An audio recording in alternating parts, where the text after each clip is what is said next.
For decades, science fiction fans have argued one question above all others. Which universe has the superior ship weapon system?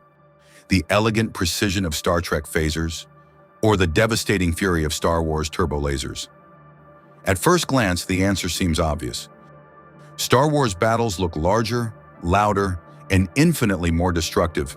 Entire fleets exchange glowing green fire across space, while colossal star destroyers rain energy onto planets below. Meanwhile, Star Trek combat often appears slower and more tactical. Ships exchange controlled bursts of phaser fire before launching torpedoes with surgical precision. But visuals can be deceptive, because beneath the surface lies a shocking truth. Star Trek phasers may actually be among the most technologically advanced energy weapons ever imagined in science fiction. And once you truly understand how both weapon systems work, the debate becomes far more complicated. Tonight, we are diving deep into the science, engineering, battlefield tactics, energy output, and raw destructive potential of Star Trek phasers versus Star Wars turbolasers. And by the end, you may never look at these weapons the same way again. The philosophy of war. Before comparing the weapons themselves, we need to understand the civilizations that created them, because these weapons reflect the entire philosophy of their universes. When we look into Star Trek's philosophy, the United Federation of Planets is built on exploration, diplomacy, and scientific advancement. Starships are not designed primarily as battleships. They are explorers, scientific laboratories, deep space research vessels. Even ships like the USS Enterprise carry families, scientists, and diplomats. As a result, Federation weapons emphasize the following: precision, efficiency, adaptability, controlled escalation. A phaser is not merely a cannon. It is a multi-role energy manipulation system.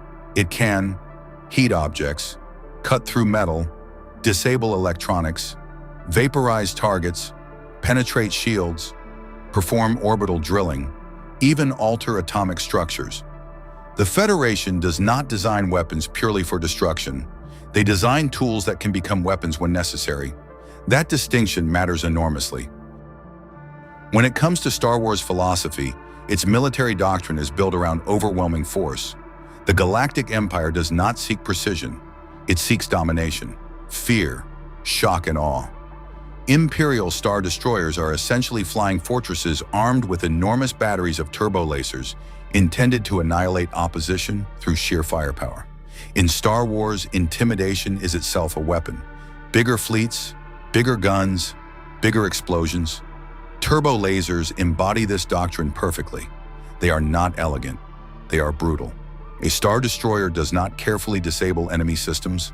It hammers targets into oblivion. And that philosophical difference changes everything about how these weapons function. How do phasers work? The word phaser actually stands for phased energy rectification. Unlike conventional lasers, phasers are not simple light beams. According to Star Trek lore, phasers fire a highly focused stream of nadon particles combined with directed energy. What makes them terrifying is their controllability.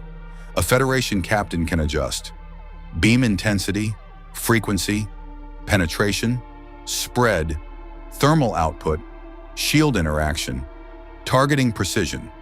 This gives phasers incredible flexibility. By the time of Star Trek: The Next Generation, Federation ships began using phaser arrays instead of traditional turret cannons. These glowing strips along the hull are extraordinarily advanced. Unlike fixed cannons, phaser arrays can redirect energy along the strip, fire from multiple angles, track targets rapidly, maintain continuous beams. This creates a major tactical advantage. Instead of firing isolated bolts, a ship can maintain constant contact with an enemy shield section, gradually weakening it over time. In many ways, phasers behave less like naval artillery and more like surgical energy scalpels. What truly makes phasers terrifying is their energy efficiency. In Star Trek canon, hand phasers can vaporize humanoids entirely. That alone requires staggering energy. To completely vaporize a human body would require energy comparable to military explosives. Now imagine a starship-scale phaser array powered by a matter-antimatter warp core. We are talking about weapons operating on absurd energy scales. Some calculations from fans and astrophysicists estimate high-end Federation ship weapons entering the gigaton to even teraton range under extreme conditions. And unlike many sci-fi weapons, phasers can sustain fire continuously. That is devastating in shield warfare. Now we come to Star Wars. Turbolasers are often misunderstood. Despite the name, they are not traditional lasers. In Star Wars lore, turbolasers fire highly energized plasma bolts encased within magnetic containment fields. Think of them as magnetically guided packets of destructive plasma. This explains why their shots travel visibly slower, bolts can sometimes be dodged, and impacts create massive explosions. Essentially, a turbolaser is more like launching miniature plasma artillery shells across space, and the energy involved can be colossal. Imperial Star Destroyers carry enormous numbers of turbolasers. A single Imperial-class Star Destroyer can possess heavy turbolasers, ion cannons, point defense batteries, orbital bombardment weapons. The doctrine is simple: overwhelm the target. Instead of precision shield penetration, Star Wars ships often rely on saturation fire. Hundreds of batteries hammer enemy shields until they collapse under sheer energy transfer. This creates the iconic visual style of Star Wars fleet combat: massive volleys, explosive impacts, continuous broadside warfare.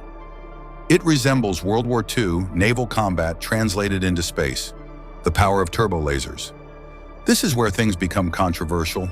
Star Wars canon and Legends material often describe turbolasers with truly insane levels of power. Some references imply city destruction, continental devastation, base delta, zero orbital bombardments capable of rendering planets lifeless. A full Star Destroyer bombardment can allegedly melt planetary crusts. That is extraordinary firepower. However, Star Wars consistency is notoriously loose. Visual depictions often show far lower destructive output than lore descriptions suggest. Still, even conservative estimates place heavy turbolasers among the most destructive ship weapons in fiction. Part 4. Precision versus power. Now we arrive at the core of the debate. Phasers and turbolasers represent two entirely different approaches to warfare.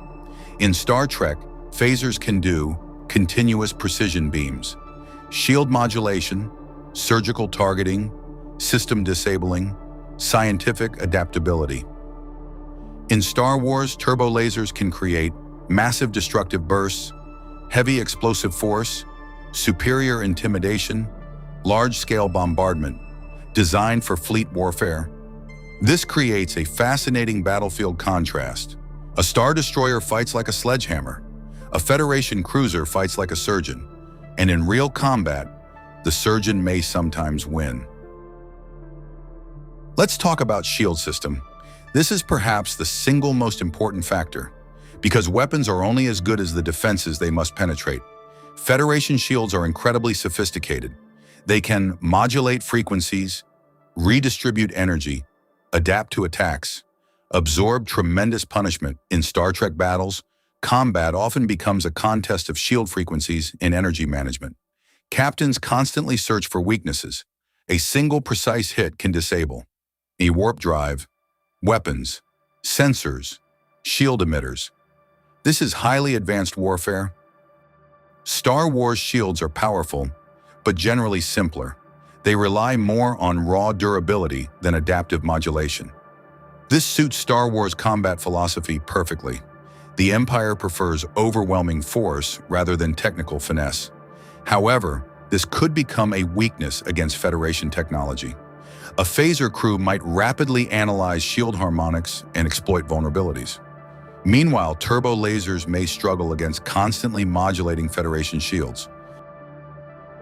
Another enormous difference is targeting. Phasers are frighteningly precise.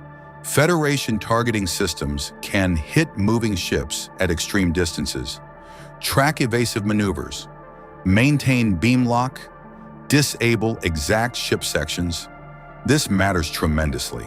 Instead of destroying an enemy ship outright, Starfleet often targets some engines, weapons, shield generators, life support. This precision turns phasers into tactical nightmare weapons. Turbolasers are slower and less precise. Star Wars battles frequently involve huge barrages, near misses, area suppression. Against large capital ships, this works well. Against agile or technologically advanced opponents, it becomes less reliable. This is one reason starfighters are so effective in Star Wars. Large turbolasers struggle against fast-moving small targets. Federation targeting systems would likely exploit this weakness immediately. The power source behind these weapons is equally important. Federation ships use matter-antimatter annihilation reactions. This is one of the most efficient power systems in science fiction. Matter-antimatter reactions convert nearly 100% of mass into energy. That is absurdly powerful. It allows Federation ships to sustain warp travel, shields, transporters, replicators, phaser arrays all simultaneously. This gives Starfleet vessels extraordinary energy flexibility. Star Wars ships use hypermatter reactors and other exotic power systems. These are also immensely powerful. A Star Destroyer is essentially a flying city with colossal reactor output. However, Star Wars often emphasizes weapon quantity over energy optimization. The Empire builds giant guns. The Federation builds efficient systems. Again, philosophy shapes engineering. Now for the ultimate question, in a direct engagement, which weapon system has the advantage? The answer depends entirely on the battle scenario. For example, Scenario 1, Fleet Warfare. In massive fleet engagements, turbolasers are terrifying. The sheer volume of fire from Imperial warships could overwhelm many opponents through brute force alone. Star Wars fleets are designed for sustained bombardment. In prolonged slugging matches, turbolasers dominate through scale and aggression. Next, Scenario 2, Tactical Duel. In a one-on-one encounter, things change dramatically. Federation ships possess superior sensor systems, better targeting precision, adaptive shield modulation, more versatile weapons. A skilled Starfleet crew could potentially analyze shield weaknesses, disable weapon systems, target reactors, outmaneuver larger ships tactically. This is where phasers become extraordinarily dangerous. In Scenario 3, Planetary Destruction. This category belongs firmly to Star Wars. The Empire specializes in terrifying large-scale destruction. From orbital bombardments to the Death Star's superlaser, Star Wars weaponry reaches apocalyptic levels far beyond typical Federation doctrine. The Federation generally avoids such weapons entirely. So now the final verdict, which is the superior weapon? If your goal is about fear, intimidation, planetary annihilation, massive fleet warfare, then turbolasers reign supreme. They are brutal instruments of domination designed to crush civilizations beneath overwhelming firepower. But if your goal is about war precision, tactical superiority, scientific adaptability, energy efficiency, shield penetration, advanced targeting, then phasers may actually represent the more sophisticated technology. And that is what makes this debate so fascinating. Turbolasers are weapons of empire. Phasers are weapons of mastery. One wins through force, the other wins through control. And perhaps that perfectly reflects the universes they come from. Because in the end, Star Trek believes intelligence and precision can overcome brute strength, while Star Wars believes power itself can shape the galaxy. Two legendary visions of the future, two iconic weapons, and one debate that science fiction fans may never stop fighting over. All right, settle the debate once and for all. Team Star Trek or Team Star Wars? Drop your verdict in the comments below. And if you enjoyed this deep dive, hit subscribe for more cinematic breakdowns of the deadliest weapons, ships, and technologies in science fiction.